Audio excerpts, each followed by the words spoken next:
हूं अपनी मंडली की सदस्य अनुलता राज नायर की लिखी कहानी पैराडाइज होम। दोनों तरफ नारियल के ऊंचे पेड़ और बीच में काली सड़क पर दौड़ लगाती बस चली जा रही थी। बस के दोनों तरफ कथकली के रंग बिरंगे मुखौटे पेंट किए हुए थे और नीचे लिखा था पैराडाइज होम स्टे। बस के अंदर देश भर से केरल घूमने आए पर्यटक बैठे थे और चलती बस में बैलेंस बना के खड़े थे अशोकन।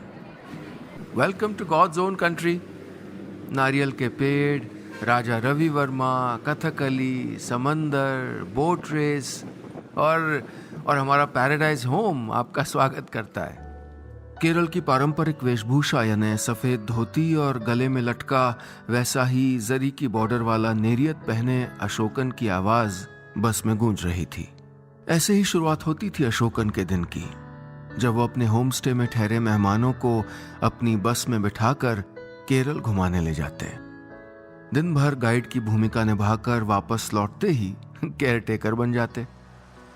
शाम को 7 बजे उनकी बस पैराडाइज होम स्टे के बाहर पार्क हुई तो अशोकन बस से उतरते ही मुआयना करने लगे। कैंपस के कोने में कटहल के पेड़ की एक डाल टूटकर गिरी हुई थी और कमरा नंबर 5 के ठीक सामने नारियल का एक बड़ा सा पत्ता अपने साथ बिजली के 2 तारों को लपेटकर जमीन पर फैला हुआ था। केरल की बारिश ऐसी ही भयानक होती है, पानी के साथ तेज हवा का कहर और फिर घंटों के लिए बत्ती गुल। अशोकन ने जनरेटर ऑन किया।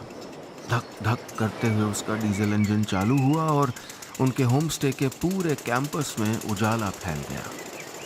सभी 8 कमरे रोशन हो गए और इमारत के सामने लगा बोर्ड चमचमा उठा, पैराडाइज होम स्टे कन्नूर। सच में अपने नाम के अनुरूप ये जगह किसी स्वर्ग से कम सुंदर नहीं थी। अरेबियन सी कोस्ट लाइन पर बसा कन्नूर और कन्नूर में एक शांत सी बीच के सामने बसा ये होम स्टे, जिसे होटल कहना या कहलाना अशोकन को एकदम गवारा नहीं था। इसे वो बिल्कुल अपने घर की तरह संवार के रखते और यहाँ के सारे काम खुद बेझिझक करते। अशोकन ने अपने मुंडू यानी उसी दक्षिण भारतीय धोती का एक सिरा पकड़ा और उसे घुटनों तक मोड़ लिया और हाथ में एक बड़ा सा हंसिया लेकर टूटी डालों को छोटे टुकड़ों में काटने लगे। काम करते करते वो कोई गीत गुनगुना रहे थे, उनके फेवरेट सिंगर येसुदास का गाया एक गाना, जब दीप जले आना, जब शाम ढले आना। अशोकन की उम्र कोई 50-55 की रही होगी, लेकिन उनके हाव भाव चाल ढाल देखकर वो 40-45 से ज्यादा के नहीं लगते थे। अच्छी सेहत, सर पर काले घने बाल और वैसी ही दमदार मूंछें और उस पे येसुदास जैसी मुलायम आवाज। रहन सहन से वो ठेठ मलयाली लगते थे, फर्राटेदार मलयालम बोलते थे। काम चलाओ इंग्लिश भी उनको आती थी, लेकिन उनकी हिंदी एकदम साफ थी। शायद इसके पीछे कोई कहानी होगी। अशोकन का यह होम स्टे कोई 10-12 साल से चल रहा था। यहाँ के 8 कमरे हमेशा देशी या विदेशी पर्यटकों से भरे रहते थे। साफ सुथरे और सादे ढंग से सजे इन कमरों में सभी सुविधाएं थीं। बड़ा सा मच्छरदानी लगा हुआ बेड, बांस के बने खूबसूरत लैंप, एसी और एक बात जो इन कमरों को खास बनाती थी वो थी इनकी बड़ी बड़ी खिड़कियां जो समंदर की तरफ खुलती थीं। अशोकन अपने आप को यहाँ का केयरटेकर कहते थे, लेकिन किसी ने यहाँ कभी किसी और को मालिकाना हक जताते या मैनेजर की कुर्सी पर बैठते नहीं देखा था। इसीलिए लोग उन्हें ही यहाँ का सर्वे सर्वा समझते थे। सारा इंतजाम वही करते और सभी मुश्किलों का हल भी उन्हीं के पास होता। विदेशी पर्यटकों के लिए तो वो गाइड भी बन जाया करते थे। उनके पूछे बिना ही उनको केरल के बेहतरीन मसालों की खरीदारी करवा देते या आयुर्वेदिक दवाओं की दुकानों के पते बता देते। और हाँ, उनकी वो रंग बिरंगी बस जिसमें वो मेहमानों को घुमाते थे, वो उनका चलता फिरता बायोस्कोप थी। उसके अंदर से मजेदार कहानियां, किस्से और सुरीले गाने सुनाई देते थे। यानी ऐसी कई वजहें थीं कि जो एक बार यहाँ कर रुकता था वो कभी न कभी दोबारा जरूर आता था। लोग कहते थे कि अशोकन को सम्मोहन की विद्या आती है। और जब ये सवाल अशोकन से पूछा जाता तो वो जवाब गुल कर जाते और बस हंस देते, और फिर आंखों को ऐसे सिकोड़ के देखते कि जैसे सचमुच उनमें कोई आकर्षण हो, सम्मोहित करने की ताकत। लेकिन जैसे सिक्के के दो पहलू होते हैं, वैसे ही अशोकन के भी दो रूप थे। दिन भर यशुदास के गाने गाते रहने वाले, बात बेबात पे जोर जोर से ठहाके लगाने वाले अशोकन कभी कभी ऐसे चुप हो जाते जैसे किसी बहती नदी पर किसी ने बांध खड़े कर दिए हों, या आम की डाली पर बैठी कोयल से कोई कह गया हो कि चुप रहो, कूकना बंद करो, अभी बसंत नहीं आया। लेकिन अशोकन अपना ये दूसरा रूप किसी को दिखाते नहीं थे। ये उनके मन का अपना कोना था, जहां वो दुनिया से परे दीवार की तरफ मुंह किए बैठे रहते थे। कोई नहीं जानता था इस उदास अशोकन को। किसी ने ठहाका लगाते इस शख्स की भर्राई आवाज नहीं सुनी थी। कौन जाने इसके पीछे भी कोई कहानी हो। बारिश के बाद हुआ फैलारा समेट कर अशोकन रसोई की तरफ चल दिए। वो जानते थे कि उनके होम स्टे के 4 कमरों में ठहरे मेहमान अब दिन भर घूमने के बाद थक कर चूर आए होंगे। उन्होंने बड़े से फिल्टर में कॉफ़ी पाउडर डाल के उसे तैयार होने के लिए रख दिया और प्लेट्स में केले, कटहल और कपा के चिप्स निकालने लगे। चारों कमरों में ठहरे हुए लोग एक ही परिवार का हिस्सा थे। दिन भर लोगों का इस कमरे से उस कमरे तक आना जाना लगा रहता था। अशोकन ने अंदाज़ा लगाया कि वो सब आपस में बहुत घुले मिले थे, बहुत करीब थे। तभी तो कोई भी दरवाजे पर रुक के खटखटाता नहीं था, बस बेधड़क घुस जाता था। हम ऐसे चले आने की इजाज़त अपने अपनों को ही तो देते हैं। डोरबेल्स तो अनजानों के लिए लगाई जाती हैं। अशोकन ने अपने कमरे के बाहर लगी घंटी दबा दी। आज उनका अपना मन ही पराया सा लग रहा था। वो कुछ देर वहीं देहरी पर खड़े रहे, फिर भीतर चले गए। बारिश के बाद वो ऐसा ही महसूस करते थे, अनमना सा, अकेला। कभी कभी मन एक संगी साथी के लिए कुलबुलाता है ना, वैसा ही कुछ। वो बारिश वाले दिन ही तो थे।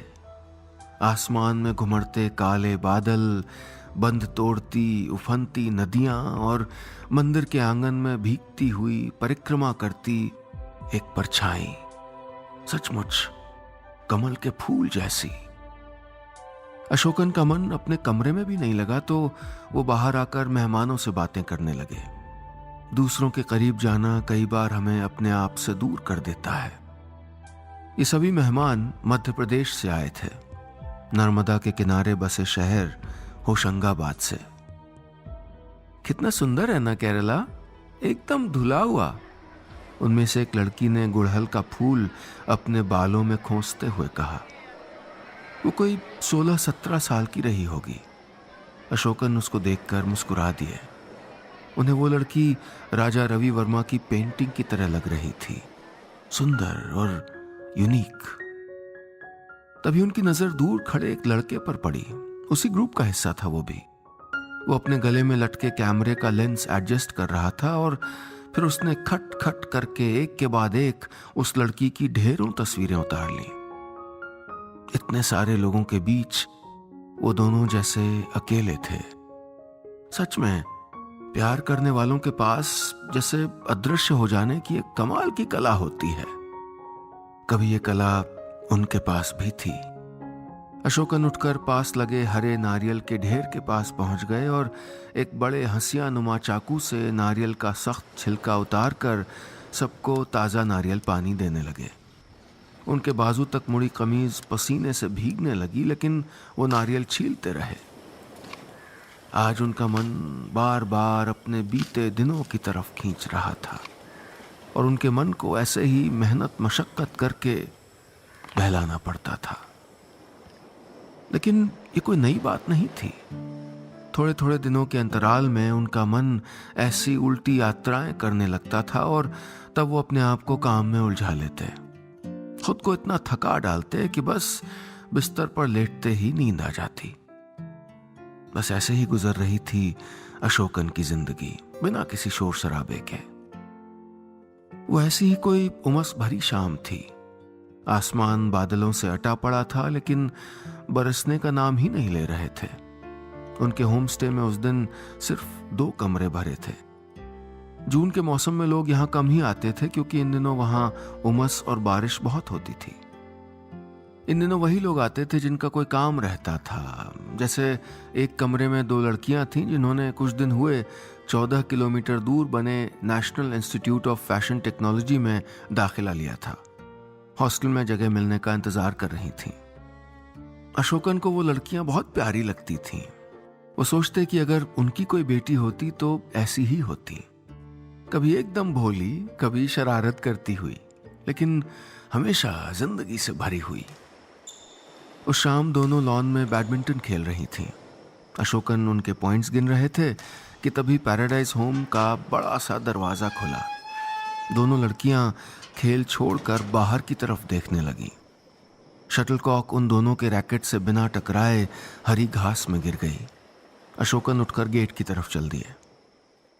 मेहमानों के स्वागत का दस्तूर उन्होंने कभी नहीं तोड़ा। उनका मोहब्बत भरा स्वभाव, उनकी बातचीत की नरमाहट ही तो पैराडाइज होम की खासियत थी, वरना केरल में होटल्स की कोई कमी थी क्या? अशोकन को अपनी ओर आता देखकर वो लड़की वहीं रुक गई। वो करीब पहुंचे और उसकी तरफ ध्यान से देखा। कोई 28-30 की उम्र होगी, कंधे तक लहराते बाल, तंग सी जीन्स, पैरों में ट्रैकिंग शूज और पीठ पर एक बैकपैक। वो मुस्कुराए और पूछा, लगेज? लड़की चुप रही, जैसे कंफ्यूज्ड हो। उसने एक नजर ऊपर लगे बोर्ड की तरफ दौड़ाई, फिर उन लड़कियों को देखा और फिर अशोकन की तरफ देखते हुए अपनी पीठ से बैग उतारकर सामने रखी बेंच पर रख दिया। अशोकन चुपचाप उसको देखते रहे। लड़की ने बैग की जिप खोलकर भीतर रखा एक मोटा लिफाफा उठाया और फिर उसमें से कागज का एक पुलिंदा निकालकर अशोकन को पकड़ा दिया।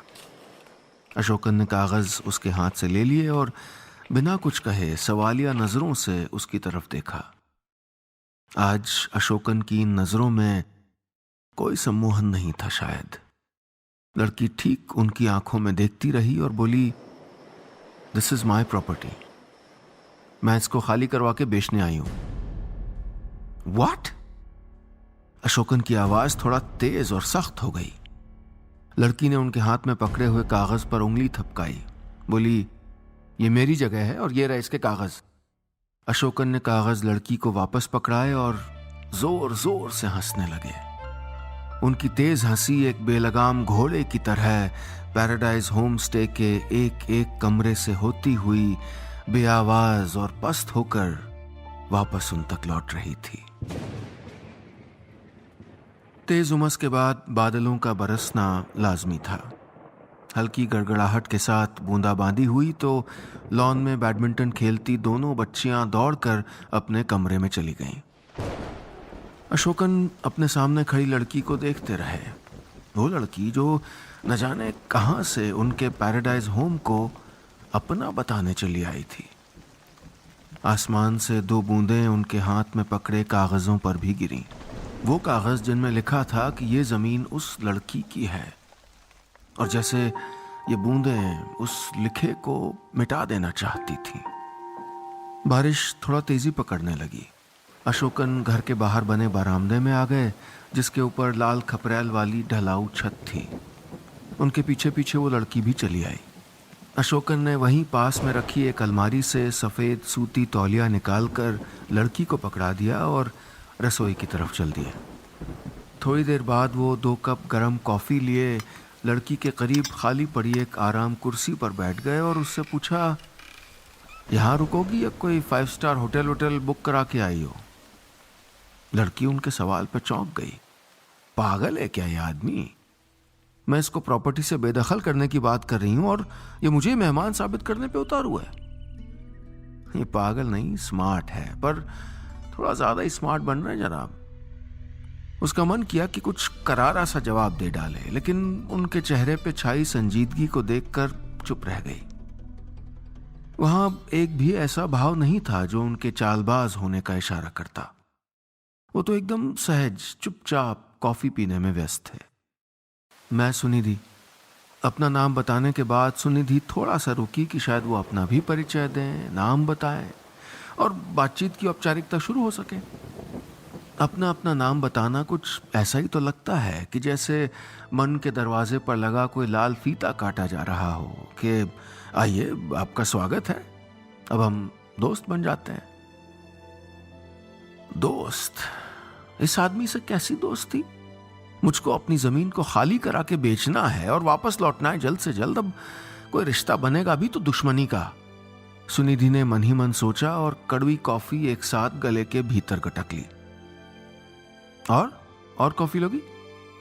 अशोकन की आवाज पर सुनिधि चौंकी। वो ठहरी हुई आंखों से उसको देख रहे थे। सुनिधि को लगा जैसे उन आंखों से एक सवाल तैरता हुआ बाहर आया, क्यों आई हो यहां?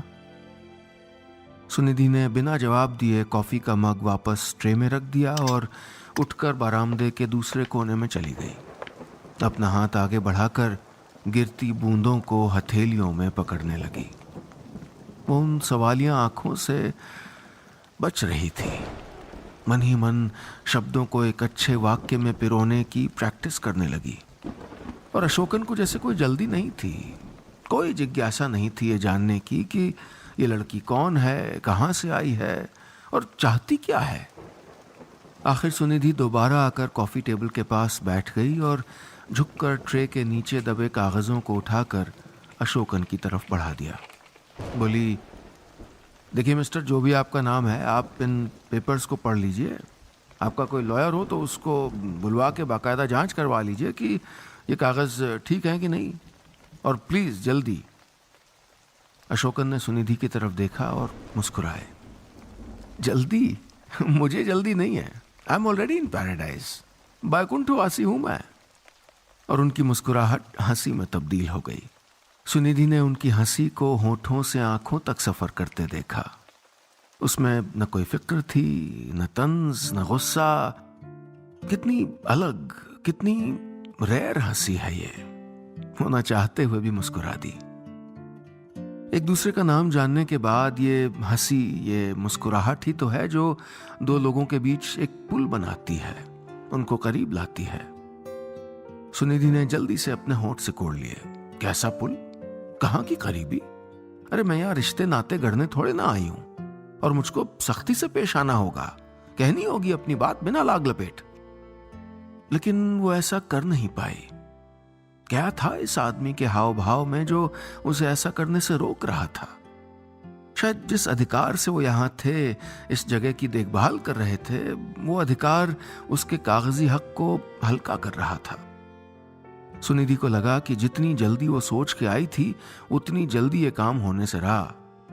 वो गुंडई करके या पुलिस बुलवा के भी अपनी जमीन खाली करवा सकती थी, लेकिन अशोकन जी का उस जगह के लिए मोह देखकर उसका मन नहीं किया। अशोकन जी ने एक कमरा सुनिधि के लिए खोल दिया और उसके लिए गर्म पानी का इंतजाम करने चले गए। सुनिधि ने भी बिना किसी विरोध के कमरे में अपना बैग रख दिया और कमरे की खिड़की खोल दी। उसकी आंखें चमक गईं। कितना सुंदर व्यू है। ऐसी जगह कुछ दिन रह भी जाऊं तो क्या हर्ज है? देखा जाए तो उसे भी कौन सी जल्दी पड़ी थी। उसने गहरी सांस लेके खुद को समझाया और बैग का सामान वहां रखी अलमारी में जमा दिया।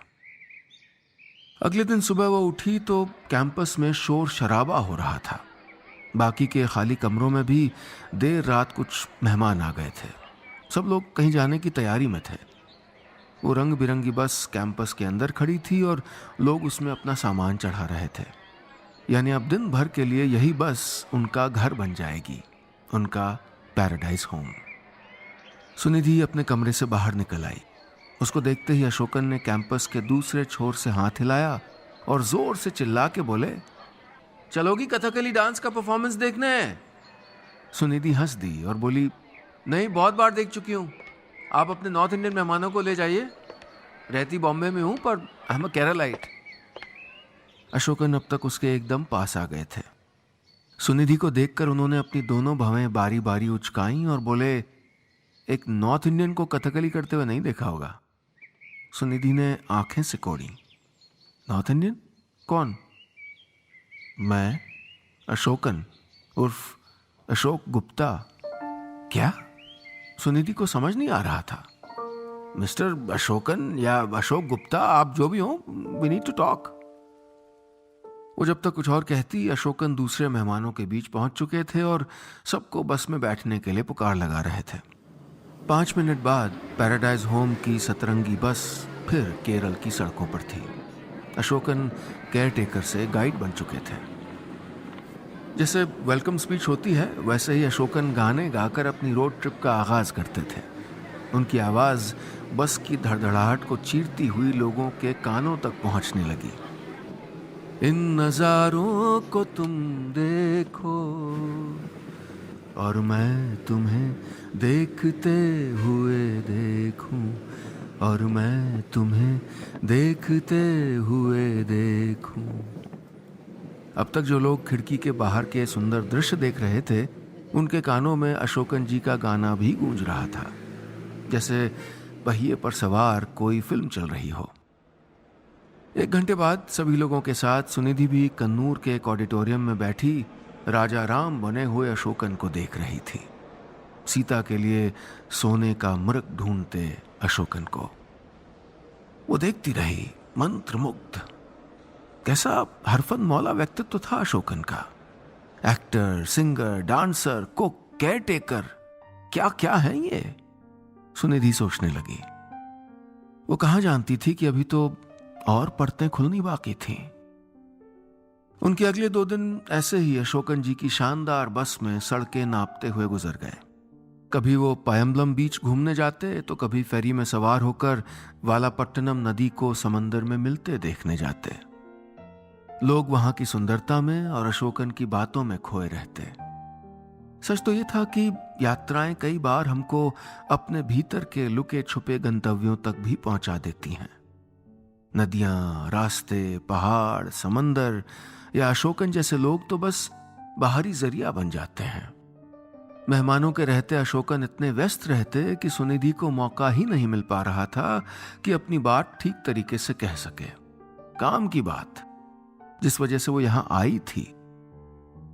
लेकिन हाँ, बिना काम के गैर जरूरी बातें उनके बीच होती रहीं। जैसे, सुनिधि अपम खाओगी कि सैंडविच? या रात को मच्छरदानी ठीक से लगा देना, यहाँ के मच्छर मुंबई जैसे नहीं है।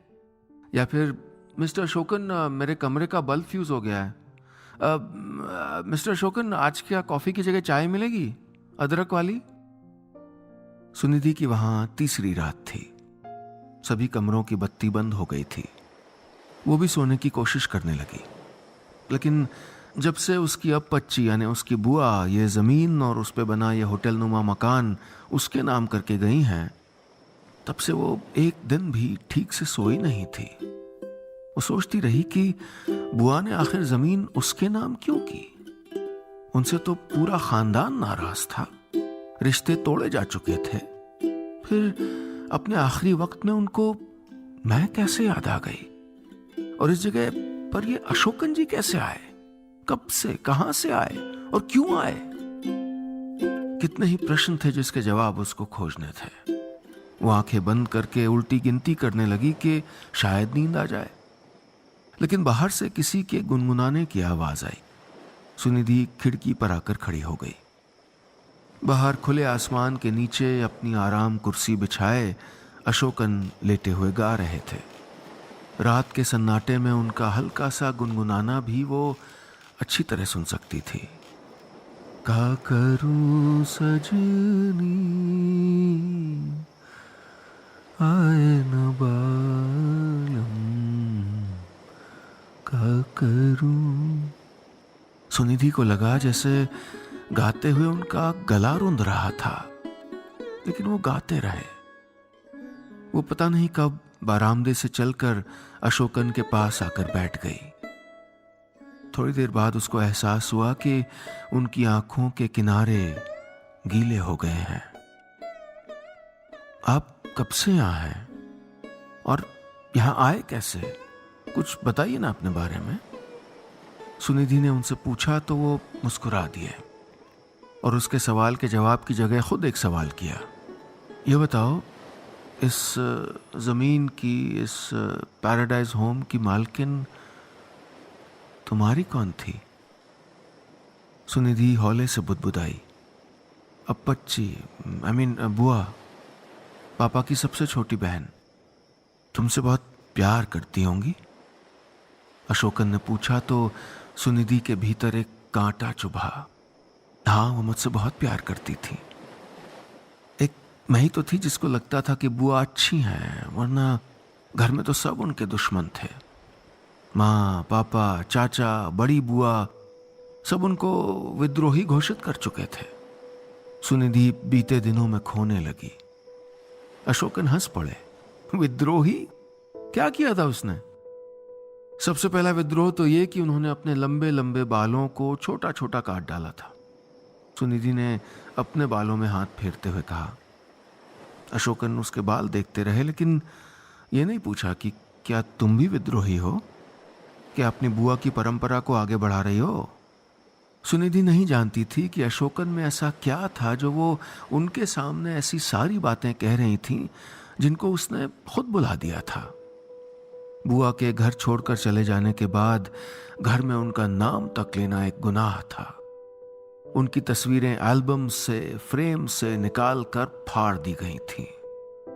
बुआ सिर्फ छोटी सी 10वीं में पढ़ने वाली सुनिधि के मन में कहीं बाकी रह गई थी। सुनिधि ने अपने मन के सारे बंद अशोकन के सामने खोल दिए थे। वो शख्स जिसको इस जगह से बेदखल करने का इरादा लेकर वो आई थी। सुनिधि को लगा जैसे उसका प्लान फेल हो गया था। उसका मन अनचाहे ही अशोकन की तरफ झुकने लगा था।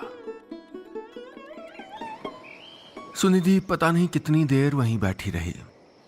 पास लगे गुड़हल की झाड़ियों से चिड़ियों की हल्की हल्की आवाज सुनाई दी तो उसने अपने हाथ में बंधी घड़ी देखी और चौंक गई।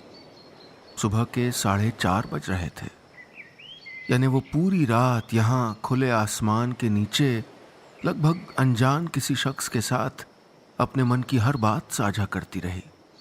वो हैरान थी अपने ही व्यवहार पर, जबकि ऐसा होना सहज था, क्योंकि या तो हम किसी ऐसे इंसान के सामने खुलते हैं जिस पर आप पूरा भरोसा करते हो, जिसे जानते हो, समझते हो, प्यार करते हो, या फिर उस इंसान के सामने जो आपके लिए पूरी तरह से अनजान हो, जो आपको जज नहीं करता, जो आपसे तर्क नहीं करता। सुनिधि उठकर अपने कमरे की तरफ चल दी। अशोकन चुपचाप उसे जाते देखते रहे। पैराडाइज होम के 1-2 कमरे छोड़कर सब खाली थे। समंदर की आवाज के सिवा सब कुछ शांत था। सुनिधि का मन भी। वो अपने कमरे में जाकर सो गई और शायद दिन चढ़े तक सोती रही। सुनिधि, सुनिधि! अपने कमरे के दरवाजे पर तेज नॉक सुनकर वो लपक के बिस्तर से उठ गई और दरवाजा खोल दिया। बाहर अशोकन थे, हाथ में एक ट्रे लिए, और ट्रे में कॉफी नहीं बल्कि चाय थी, अदरक तुलसी वाली, और साथ में उत्तपम या इडली नहीं बल्कि आलू के पराठे। सुनिधि हंस दी। तो आप आज अशोक गुप्ता वाले अवतार में हैं? जवाब में अशोकन जोर से हंस दिए। सुनिधि ने उनसे ट्रे लेकर खिड़की के पास रखी टेबल पर रख दी और कुर्सी खींचकर अशोकन जी की ओर बढ़ा दी। उसे एक पल में यह तय कर पाना मुश्किल था कि वहां कौन मेहमान था, कौन मेजबान, कौन मालिक। वहां तो 2 शख्स थे जिनके बीच उम्र का लंबा फासला था, जिनके बीच प्रॉपर्टी का डिस्प्यूट था, शायद और भी कई मसले निकल आए, लेकिन एक बात दोनों में कॉमन थी कि वो एक दूसरे का साथ पसंद कर रहे थे। दोनों ही कुछ कहना चाहते थे, कुछ सुनना चाहते थे। अशोकन कुर्सी पर बैठ गए और पराठे का रोल बनाकर खाती सुनिधि को देखने लगे। तुम मुंबई में क्या करती हो? उन्होंने पूछा। सुनिधि को चाहिए था कि वो कहे, आप मेरी छोड़िए, यहां मेरी प्रॉपर्टी पे आप क्या कर रहे हैं? लेकिन उसने ऐसा नहीं कहा। वो मुस्कुराई और बोली, एक मल्टीनेशनल कंपनी में प्रोजेक्ट मैनेजर हूं। फ्रेंड के साथ अंधेरी में 2 बेडरूम फ्लैट शेयर करके रहती हूं। अशोकन जैसे अगला सवाल सोच रहे थे।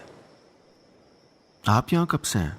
और क्या आप सचमुच अशोक गुप्ता हैं? नहीं, मुझे इससे कोई फर्क नहीं पड़ता, बस ऐसे पूछा। सुनिधि ने अपने सवाल के साथ सफाई पेश की। बिना मांगी सफाई। इस बार अशोकन हंसे नहीं, कुछ सोचते रहे। फिर बोले, मैं यहाँ 12 शायद 15 साल से हूँ। पेशे से गाइड था। ये जो रंग बिरंगी बस है ना, यही मेरा चलता फिरता घर हुआ करती थी। फिर शायद मैं थकने लगा, मन ठहरना चाहता था। भटकता हुआ आगरा से यहाँ आ गया। ये घर उजाड़ पड़ा हुआ था। मैंने बाहर लगे टू लेट का बोर्ड देखा और नीचे लगे नंबर पे कॉल कर दिया और इसे किराए पे ले लिया। यहीं कन्नूर में कोई रहता था जो घर के मालिक के एवज में मुझसे किराया लेने आता था। बीते सालों में किसी ने इससे ज़्यादा मेरे बारे में न जानना चाहा और न मैंने बताने की ज़रूरत समझी। सुनिधि ने हैरानी से अशोकन की तरफ देखा और बोली, तो आपने यहाँ अनऑथराइज्ड कब्जा किया हुआ है? अशोकन उसके तंज को अनसुना करके बोले, कई बार अधिकार कागजों पे लिख के नहीं दिए जाते। मुझे इस जगह से प्यार था, इसलिए यहीं रह गया। सुनिधि समझ रही थी कि कुछ बहुत गहरा जुड़ाव है उनका इस घर से या इस शहर से या केरल से। कुछ तो कहानी जरूर है। वो जानना चाहती थी, लेकिन वो समझ रही थी कि सामने बैठे शख्स के भीतर जो उलझे हुए रेशम के धागे हैं, उन्हें अगर बिना तोड़े सुलझाना है तो थोड़ा वक्त लगेगा। उसे सब्र करना होगा। और सच तो ये था कि वो इस इंतजार के लिए तैयार थी।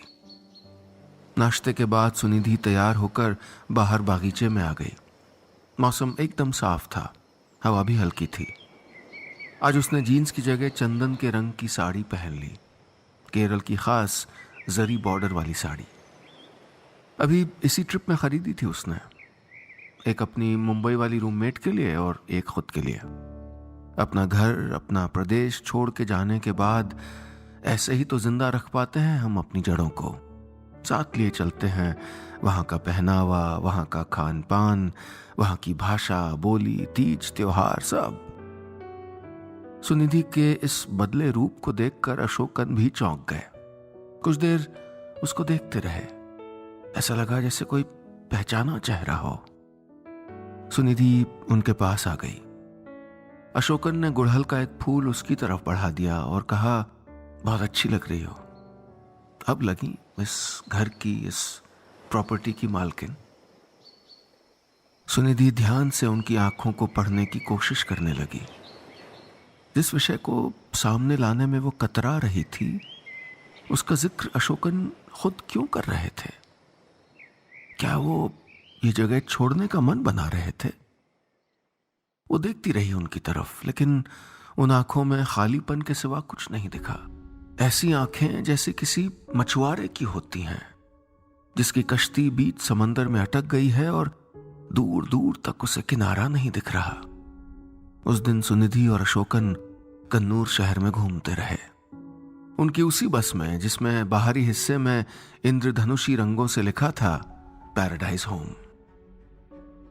इतनी बड़ी बस में दोनों अकेले, लेकिन वो बस कहाँ थी? वो तो जैसे उनका घर था। रास्ते में ट्रैफिक सिग्नल पर बस रुकी तो सुनिधि ने एक फूल बेचने वाली बच्ची से मोगरे की ढेर सारी वेणियां खरीद ली और अपने छोटे छोटे बालों में दर्जन भर हेयर पिन्स की मदद से लटका ली। अशोकन सुनिधि को वहां के मंदिरों में ले गए। फिर वो शहर के बाहर बने डच शासकों के बनाए किलों में भटकते रहे और आखिर में समंदर के किनारे पहुंच गए। रेत पर बैठकर सुनिधि छोटे छोटे शंख और सीपियां बीनती रही। अशोकन भी उसके साथ उसी की उम्र के हो गए।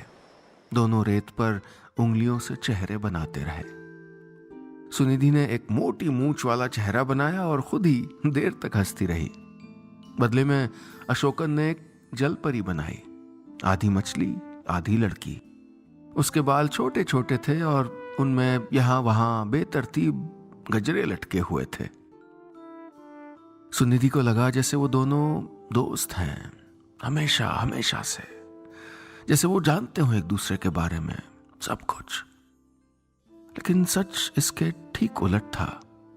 न अशोकन उसको जानते थे और न वो अब तक उनके मन में छिपे राज जान पाई थी। शाम होने आई थी। सूरज समंदर के पानी में डुबकी लगाने की तैयारी कर रहा था। नीला पानी शरबत की तरह नारंगी दिख रहा था। नारियल के लंबे पेड़ समंदर और आसमान के साथ मिलकर किसी पेंटर की मास्टरपीस की तरह लग रहे थे। लेकिन कितने भी सुंदर हों, शाम को समंदर के किनारे बहुत उदास हो जाते हैं। अशोकन आती जाती लहरों को देख रहे थे और ऐसा लग रहा था कि वो यहाँ न होकर कहीं और है, किसी और युग में। सुनिधि वहीं थी, समंदर के किनारे सुनहरी रेत पर अपने पास बैठे अशोकन को देखती हुई। ये क्या हो रहा था उसको? अपने से 20-22 साल बड़े आदमी, जिससे वो अभी 4-5 दिन पहले मिली है, जिसके बारे में वो सिर्फ इतना जानती है कि वो येसुदास के गाने गाता है और कभी कभी स्टेज पे भी परफॉर्म करता है और उसका नाम अशोकन या शायद अशोक गुप्ता है। उस आदमी से उसको प्यार हो रहा था। तुमने अभी तक शादी क्यों नहीं की? अचानक अशोकन के सवाल पर वो चौंक गई, जैसे उन्होंने उसका मन पढ़ लिया हो। सुनिधि ने कोई जवाब नहीं दिया, बल्कि उन्हीं से सवाल करने लगी। और आपने की शादी? आपका कोई अपना है? कहाँ है?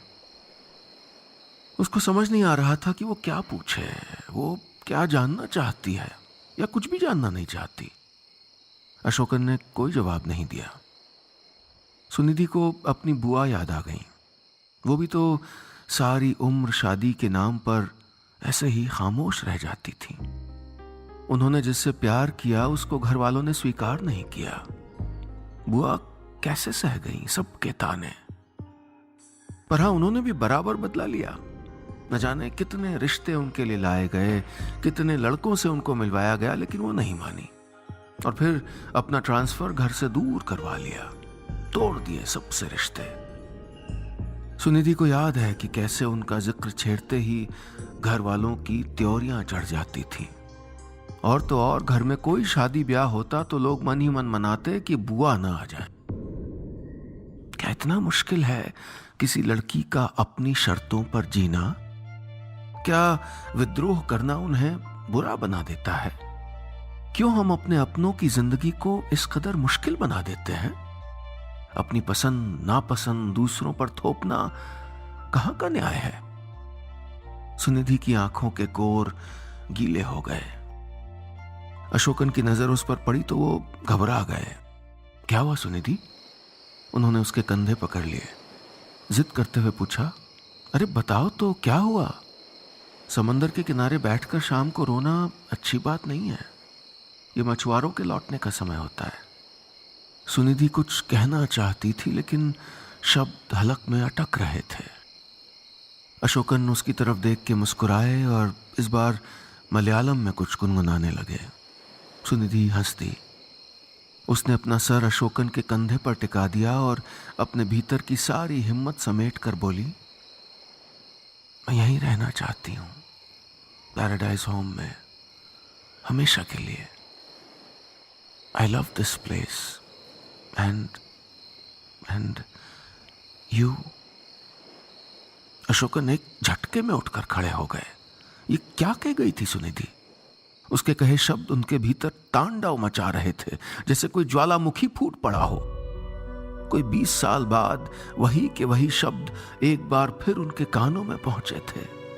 I love this place and you. Ashokan ने अपने कान कस के अपनी हथेलियों से बंद कर लिए, लेकिन यह आवाज तो उनके भीतर से आ रही थी, जिसे रोक पाना उनके बस में नहीं था। समुद्र से उठती लहरों से ज्यादा उथल पुथल अशोकन और सुनिधि के अंदर मची थी। मछुआरों की नावें किनारे लगने लगी थी। शोर सा मचा हुआ था। लोग अपने जाल किनारे पर समेट कर रख रहे थे। एक सफर को जैसे मंजिल मिल गई हो, लेकिन अशोकन को ऐसा लगा जैसे कोई राही रास्ता भटक कर उन तक आ गया हो। सुनिधि के मन की बात जान लेने के बाद अशोकन इतने बेचैन हुए कि उसे लेकर वापस पैराडाइज होम की ओर चल दिए। सफर के दौरान दोनों चुपचाप ही रहे। सूरज के ढलते ही अंधेरा ऐसे फैल गया जैसे बस ताक लगाए बैठा हो। अशोकन सोचते रहे कि उनकी जिंदगी में भी तो दुख ऐसे ही ताक लगाए बैठे रहते हैं। अच्छे भले गुजरते दिन थे और सुनिधि ने आकर सब कुछ बिगाड़ दिया, सब कुछ। बस की स्पीड बहुत तेज थी। हवा आरी की तरह चेहरे पे पड़ रही थी। खिड़की के बाहर देखते देखते उनकी गर्दन अकड़ गई तो उन्होंने अपना सर भीतर की तरफ घुमाया और नजरें सुनिधि पर आ टिकी। उसके चेहरे पर एक बच्ची जैसी मासूमियत थी, लेकिन उनकी नजर जब उसकी आंखों पर पड़ी तो वो डर गए। एक अजीब सी जिद थी उनमें। यही जिद तो सुजाता की आंखों में भी थी। सुजाता, इतने सालों बाद उनका अतीत दोबारा दस्तक दे रहा था। अशोकन ने आंखें बंद कर लीं और घर पहुंचने का इंतजार करने लगे। पैराडाइज होम स्टे में अंधेरा छाया हुआ था। अशोकन तो वहां थे नहीं, तो कौन जलाता लाइट्स। उस दिन वहां कोई भी गेस्ट नहीं थे और अगले दिन शाम तक किसी की उम्मीद भी नहीं थी। उनको बड़ी उलझन होने लगी। काश कि कोई एक और शख्स तो होता कि उसकी पीठ के पीछे छुप जाते और उनको सुनिधि का सामना नहीं करना पड़ता। काश कि वो कहीं गायब हो जाते। सुबह उठकर अशोकन रोज की तरह अपने काम में जुट गए। कैंपस में फैले पत्तों को इकट्ठा करके एक तरफ किया, फूलों की क्यारियों में पानी डाला, थोड़ी कटाई छटाई की। उन्होंने ठंडी सांस भर के सोचा कि काश ऐसे हर चीज की काट छांट कर पाते। वो अपनी यादों को छांट देते, सिर्फ सुख दुख बाकी रखते और उस दिन को भी कतर के फेंक देते जिस दिन सुजाता उनको छोड़कर जाने पर मजबूर हुई थी। बस चलता तो वो कल की शाम को भी हटा देते, जब सुनिधि ने उनसे कहा था कि उसे यहीं रहना है उम्र भर। कॉफी बनाकर वो बरामदे में बैठ गए। सामने अखबार फैला लिया कि किसी अच्छी बुरी खबर को पढ़ेंगे तो अपने आप पर से ध्यान बट जाएगा। लेकिन पता नहीं कितनी देर तक वो यूं ही उन काले अक्षरों को ताकते रहे, बेख्याली में पन्ने पलटते रहे। इतना परेशान क्यों हैं आप? अचानक सुनिधि की आवाज से अशोकन चौंक गए। अखबार हाथ से सरक कर नीचे गिर गया। उन्होंने बिखरे पन्ने उठाकर वापस टेबल पर रखे, फ्लास्क से गर्म कॉफी कप में उड़ेल कर सुनिधि को दिया और कहा, बिस्किट या रस्क कुछ लोगी साथ में? सुनिधि ने ना में सर हिलाया और पेपर पढ़ने लगी। अशोकन ने अपना गला खखारा। कुछ अनचाहा बोलने के पहले हमको कितनी तैयारियां करनी पड़ती हैं, कितने ही स्वांग रचने पड़ते हैं। तुम्हें अपनी ये प्रॉपर्टी कब तक खाली चाहिए? अशोकन ने अपने भीतर की सारी ताकत समेटकर आखिरकार पूछ ही लिया। सुनिधि ने अखबार के पीछे से झांका और बिना जवाब दिए फिर उसी में सर गड़ा दिया। अशोकन का धीरज जवाब देने लगा। उस बिंदास और मस्तमौला दिखने वाले आदमी के भीतर छिपा एक घायल इंसान बाहर झांक रहा था। वो उठे और सुनिधि के हाथ से अखबार लेकर उसको तह करके टेबल पर रख दिया। अब दोनों आमने सामने थे, निहत्थे और बिना बख्तर बंद के। सुनिधि उनको खामोश देखकर हल्का सा मुस्कुराई और बोली, मुझे प्रॉपर्टी खाली नहीं करवानी। आप और मैं। अशोकन झटके से उठकर खड़े हो गए। कुछ देर बेचैनी से यहां वहां टहलते रहे, फिर बोले, मैं आगरा में गाइड था जब मेरी पहली बार मुलाकात हुई थी उससे। वो किसी रिसर्च के लिए वहां आई थी। साउथ इंडिया से थी, सेंट्रल केरला से, शायद कोच्चि से। तो वो बमुश्किल हिंदी बोल पाती थी और मैं अशोकन बोलते बोलते जरा सा हंस दिए। मैं ठहरा ठेठ उत्तर भारतीय, हिंदी के अलावा कोई और भाषा कभी सुनी ही नहीं थी। सुनने में बड़ा शायराना लगेगा, लेकिन ये सच था कि हमें आपस में कम्युनिकेट करने में कभी कोई दिक्कत नहीं हुई। मैं उसको यशुदास के गाने हिंदी में सुनाता और वो उनको मलयालम में समझ लेती। सुनिधि चुपचाप उनको देख रही थी, ऐसे जैसे कोई कहानी सुन रही हो।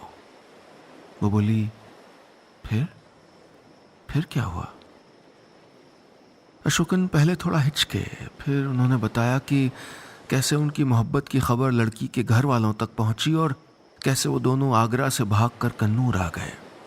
कन्नूर इसलिए कि कोई सपने में भी नहीं सोच सकता था कि हम यहीं हैं, उनकी नाक के ठीक नीचे। सुनिधि का दिल जोर जोर से धड़कने लगा। उसने डरते डरते पूछा, कौन थी वो? क्या नाम था? अशोकन सुनिधि के करीब आए और उसके हाथों को अपने हाथों में जोर से कस लिया। वो सुजाता थी। हम इसी घर में एक कमरा किराए पर लेकर रुके थे। मैं नहीं जानता था कि ये घर उसने खरीद लिया है। सुनिधि अपना हाथ छुड़ाकर खड़ी हो गई। व्हाट? बुआ? सुजाता बुआ? तो आप वो शख्स हो? कुछ देर कमरे में सन्नाटा छाया रहा। ऐसा सन्नाटा जैसे किसी की मौत के बाद छा जाता है। अशोकन का दम घुटने लगा था। वो चाहते थे कि सुनिधि कुछ कहे, कुछ और पूछे। फिर धीरे धीरे उसकी सिसकियां उस सन्नाटे को भरने लगीं। अशोकन ने अपनी बाहें धीरे धीरे उसके इर्द गिर्द लपेट ली। वो रोती रही और अशोकन ने उसे चुप नहीं कराया। उन्होंने धीरे धीरे कहना शुरू किया। आज वो हर बात बता देना चाहते थे। जानती हो, मैं और सुजाता इस घर में पूरा 1 महीना रहे थे। वो 30 दिन मेरी जिंदगी के सबसे अच्छे, सबसे खूबसूरत दिन थे।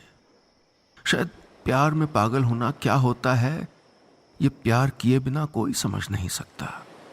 हमने आने वाले दिनों के कोई ख्वाब नहीं देखे। हम तो अपने आज में ही डूबे थे, या शायद हम अंदर ही अंदर डरे भी हुए थे। अशोकन ने बताया कि कैसे एक दिन 2-4 आदमी आए और सुजाता को अपने साथ ले गए, शायद उसके भाई या कोई और रिश्तेदार।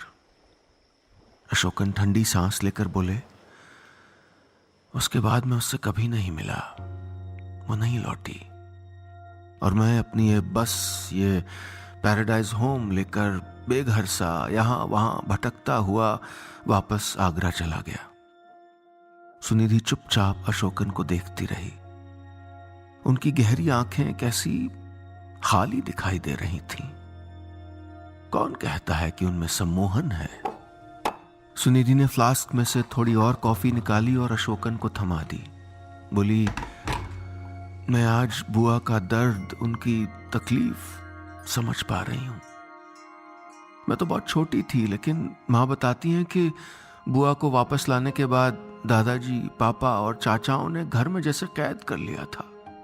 अपनी पसंद जता के बुआ ने उनके अहम को चोट पहुंचाई थी, और वो भी ऐसी बेकार पसंद। अशोकन हंसते हुए बोले, तुम्हारी बुआ रिसर्च स्कॉलर और मैं बंजारा, एक बस में यहां वहां घूमता बेघर आदमी। अशोकन याद करने लगे वो साल जो उन्होंने सुजाता से अलग होने के बाद अकेले बिताए। कैसे उनका अपने काम में जरा भी मन नहीं लगता था। पर्यटकों को ताजमहल में शाहजहां मुमताज की मोहब्बत के किस्से सुनाने की जगह वो कभी औरंगजेब की बातें करते, कभी अकबर का जिक्र छेड़ देते। उनके दिमाग ने काम करना बंद कर दिया था। तब उन्होंने एक दिन अपनी बस उठाई और आगरा से 2-2,500 किलोमीटर का सफर तय करके कन्नूर आ गए और अशोक गुप्ता से अशोकन बन गए। सुनिधि मुस्कुराकर बोली, ये जगह आप दोनों के लिए इतनी इंपॉर्टेंट थी ना कि आप दोनों ने इसे पैराडाइज होम बना दिया, और बुआ ने तो इसको खरीद ही लिया। पता नहीं कब और कैसे उन्होंने इतने पैसे जुटाए होंगे। अशोकन ने कॉफी का आखिरी घूंट भरा और बोले, मैं आसपास कोई और प्रॉपर्टी खोजता हूं जहां अपने पैराडाइज होम स्टे को शिफ्ट कर सकूं। जानती हो, बाहर जो गुड़हल के पेड़ है ना, वो सुजाता नहीं लगाए थे। मैं कहता भी था कि हमें यहां कौन सा सारी उम्र रहना है, लेकिन वो कहां सुनती थी। जिद्दी थी, बहुत जिद्दी। अगली सुबह हल्की बूंदाबांदी हो रही थी। 2 कमरों में मेहमान आके रुके थे। अशोकन हमेशा की तरह गुनगुनाते हुए अपने काम में लगे थे। बस आज उनकी आवाज में वो बात नहीं थी। शायद पिछली रात का कोई दुख अब भी हलक में अटका हुआ था। उन्होंने बागीचे में लगे नल का पाइप लगाया और कैंपस में खड़ी बस को धोने लगे। रंग बिरंगे अक्षरों में लिखा पैराडाइज होम चमचमाने लगा। Paradise home. सुनिधि की आवाज सुनकर वो चौंक गए। पता नहीं कब वो उनके पीछे आकर खड़ी हो गई थी। वही तंग जीन्स, वही स्पोर्ट शूज और पीठ पे बैकपैक। अशोकन ने पाइप नीचे पटक दिया। बोले, कहाँ जा रही हो? मुंबई वापस। कहते हुए सुनिधि का गला भर रहा गया। वो बोली, जा रही हूं, लेकिन आपके पैराडाइज होम का एक कमरा मेरे लिए हमेशा बुक रखिएगा। जब येसुदास के गाने सुनने का मन करेगा आ जाऊंगी। अशोकन कुछ समझते या कहते उससे पहले सुनिधि बाहर निकल गई। अशोकन ने पलटकर बिल्डिंग के बोर्ड की तरफ देखा, फिर मुस्कुराते हुए बुदबुदाए, कुछ तो है इस जगह में। फिर गुनगुनाने लगे येसुदास का कोई गाना।